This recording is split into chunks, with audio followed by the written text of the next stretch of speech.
আমি জন্মের পরে আমার বাবাকে দেখিনি। মোহাম্মদ আব্দুল মাজিদ। আমার আব্বুর বাড়ি মিরপুর।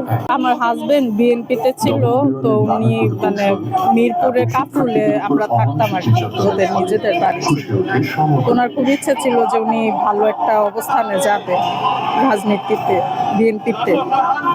তারপর 2014 সালে মার্চের 9 তারিখে ওনাকে মানে আবাসন ব্যবসায়ী ছিল, তো এই ব্যবসায়িক কথা বলার জন্য রেস্টুরেন্টে নিয়ে যায়। পরে রেস্টুরেন্ট থেকে নামার পরে ওনাকে জোর করে গাড়িতে উঠায় নিয়ে যায়। এটা আবার ওনার সাথে যারা ছিল ওরা আমাদেরকে বলছে। তারপর আর কোনো ফোন টোন আসে নাই, আমাদের কোনো ইয়েই আসে না। আমরা মামলা করছি থানায়।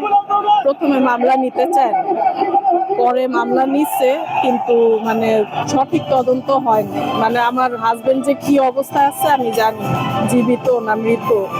তখন আমার মেয়েটা ছিল 3.5 বছরের। 2014 সালে মার্চের 9 তারিখ। এখন থাকি আমি দক্ষিণগঞ্জ। এখনো আমি খুঁজতেছি, বিএনপির মানুষদের সাহায্য সহযোগিতা নিয়েই খুঁজতেছি, কিন্তু এখনো কোনো হদিস পাইনি। সন্দেহ যে বিএনপি করতো না, মনে করেন এই যারা আওয়ামী লীগের পদে ছিল বড় বড় ইয়ারা, ওদেরকে সন্দেহ হয় আর কি। মোহাম্মদ আব্দুল মজিদ। বিদেশ থেকে প্রিয়জনকে উপহার পাঠান প্রবাসী শপের মাধ্যমে। যোগাযোগ করুন স্ক্রিনে দেওয়া নম্বরে।